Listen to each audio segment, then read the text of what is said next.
Welcome to Books on Air, the podcast that tells the story behind the book. It includes insights from authors about how they compose their work, what inspires them, and what they hope you'll take away from their book. Here's your host for this episode of Books on Air, Suzanne Harris. Welcome to the Books on Air podcast. I'm Sloan Fremont, filling in for Suzanne Harris. This is a podcast where listeners get the secret story behind every book. Joining me today is John Jenchura, author of the book, Persons of Interest.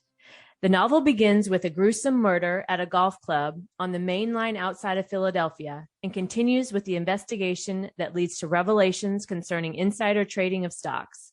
As the case unfolds, a romance blooms between Warren Wallace, a golf club member, and Darcy McClelland, an assistant district attorney assigned to the investigative team. Sounds like an amazing novel, John. Welcome to the show. Well, thank you. I appreciate the kind words and looking forward to our discussion. Yes, me too. So let's start out by telling the audience just a little bit about yourself and what led you to write your book, Persons of Interest. Well, I've been an attorney for a very long time, 40 years or so, and I've been retired since 2010, and I've principally practiced starting out with environmental law, which is obviously a hot ticket these days. Right. And in my reading career, I mainly read nonfiction, mainly golf history books, and I'm a fan of Impressionist art. And my family, including my three daughters, said, "Dad, you're really missing something not reading fiction." I started off after retirement reading some historical fiction, James Michener, David McCullough, and the like. And then I decided to try fiction, and I picked murder mysteries. I read 50 or 60 of them. And my one daughter said, "Dad, for light reading, why don't you try reading a romance novel?" Which I started doing, and I like the happy endings and the light reading there. A little bit prior to that, 2011 and 2014, I'm a collector of golf history books. I have most of them in the world. So I wrote a history of golf, 2 editions, both published and fairly successful, and took some time off.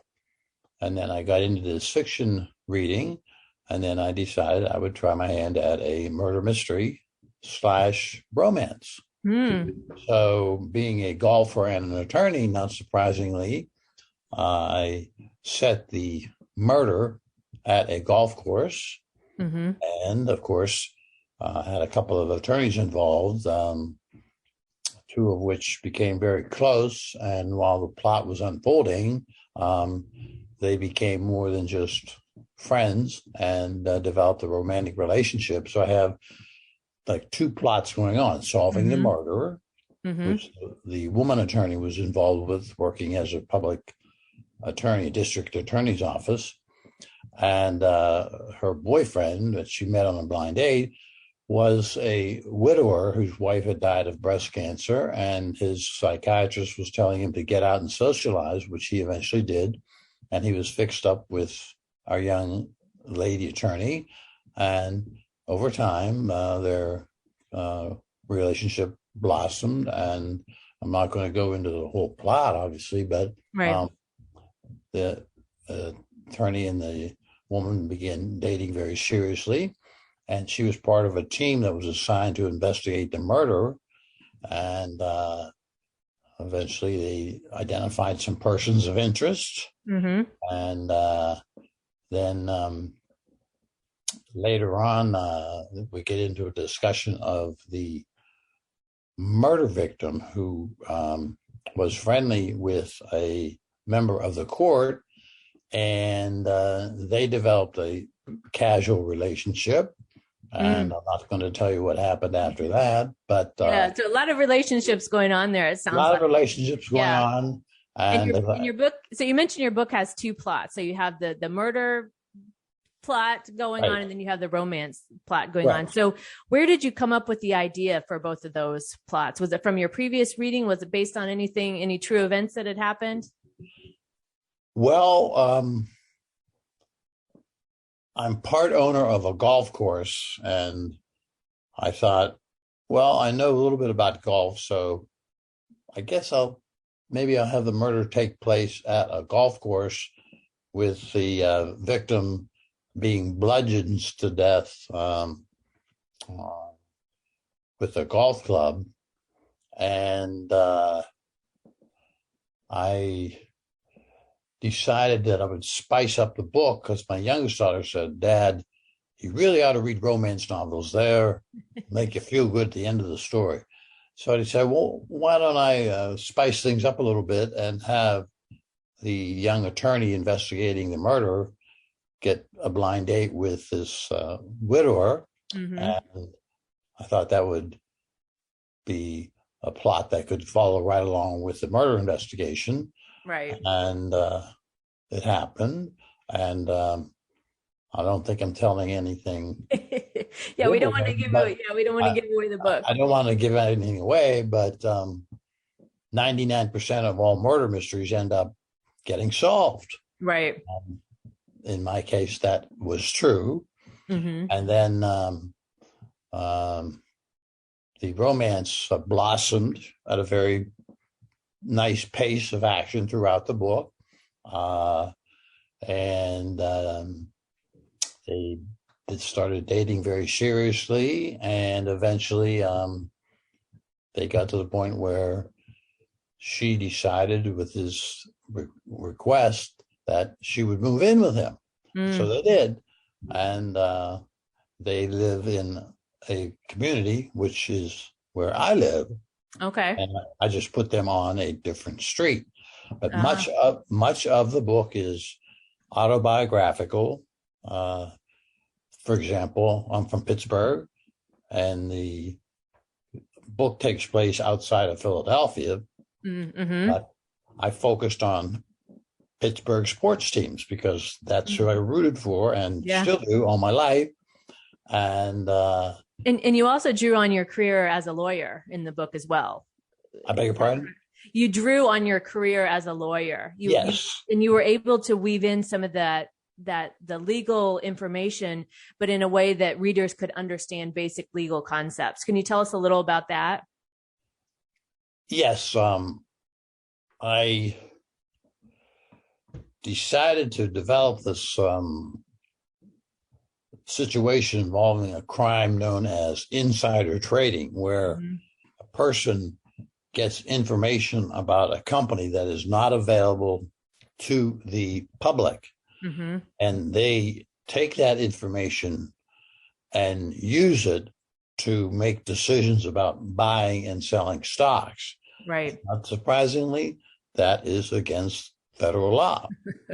And so I developed that story with a person inside of a company looking for acquisitions, and they formed a committee to check out buying some other smaller companies, and that had to be reviewed by the Federal Trade Commission. And there was some insider trading going on where an insider in the purchasing company divulged secret information to a friend of his, a brother-in-law, who then passed it on to his nephew, and they timed their buys and their sells based on this non-public information, which is a crime. Right. So eventually that whole crime gets investigated, and it ends up being part of the plot involving the murder, but I'll say no more about that. Right. So we have a murder, we have this insider trading, and then we have this very lovely romance between the young attorney on the investigating team and her blind date. She met her boyfriend on a blind date, and the blind date was set up by the attorney who was murdered. So I see. Okay. Yes. That's all tied in there together. Yeah. And so you have the elements of a good story, right? The murder, the corruption, the romance, right? All of those parts tell an amazing story. And I know you did something a little different with the forward in your book, how you added some thoughtful sayings. Can you tell us a little bit about that? Well, as I began reading the fiction, a lot of the authors have little sayings or whatever at the beginning of chapters. Mm-hmm. And I thought they were so clever and so meaningful mm-hmm. that I sort of started keeping a record of them. And then just to be a little different, I said, why don't I just put them all at the front and have the reader start off reading these little sayings, and then they can see how true they actually seem to be when you mm-hmm. read the book. Right. So that was my little twist on sayings. Like one saying is, keep your friends close, keep your enemies closer. Mm-hmm. And you think about that philosophy, it seems to make sense. Right. So that was one of the sayings I put at the front of the book. And, mm-hmm. Hopefully it got picked up during the course of the book. So, yeah, I put them all on the front. And if you just read all of them, it's almost like sitting down and reading a book of philosophy. And yeah, that's what I was going to say. It sounds like putting reading all these interesting things, like when the murderer is found, there's the saying, how the mighty have fallen. Mm-hmm. And or what goes around comes around. Right. Stuff like that. So, yeah, I did put them in the front of the book, and just a little different twist. Yeah, I like that. Yeah, having that all in one place. So can you tell us one of your favorite scenes in the book, or one of your favorite things that you got to write about in your novel? Yes. This is kind of a funny scene. My hero, Warren, loves beer, microbrewery and specialty beers. Mm-hmm. My heroine, Darcy, she's basically likes chilled white wine. Mm-hmm. And he's taking her out on a couple of dates, and she always orders white wine. And so he decides to invite her over because he's going to cook up fettuccine Alfredo. Mm-hmm. And he wants to have beverage. And he had, in his mind, kept a record of the 5 main white wines that she liked. I'm not sure I can remember them all right now, but it's like Rieslings, Chardonnay, Chablis, Sauvignon Blanc, and White and Zinfandel. So she's invited over for dinner, and he's scratching his head, and he goes, well, I'm going to buy 1 bottle of each. Mm-hmm. Yeah. So she gets invited over. He says, you want a drink? Would you like white wine? She says, yes. And she says, what do you have?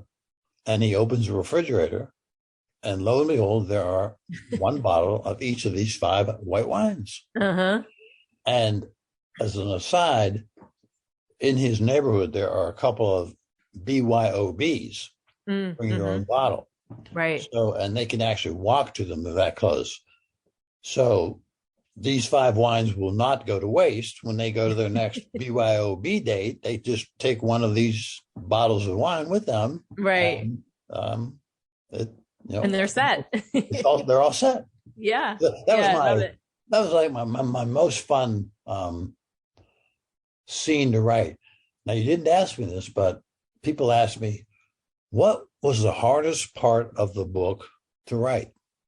Well, I'm not a prude, but I am not a, crazy sex maniac. Right.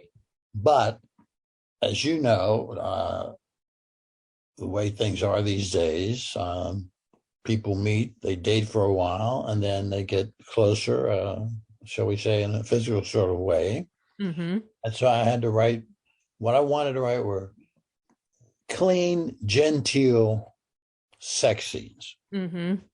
And in the back of my mind, I have my wife who's going to be reading the book and helping me edit it. Right. And I have 3 grown daughters who obviously will read the book.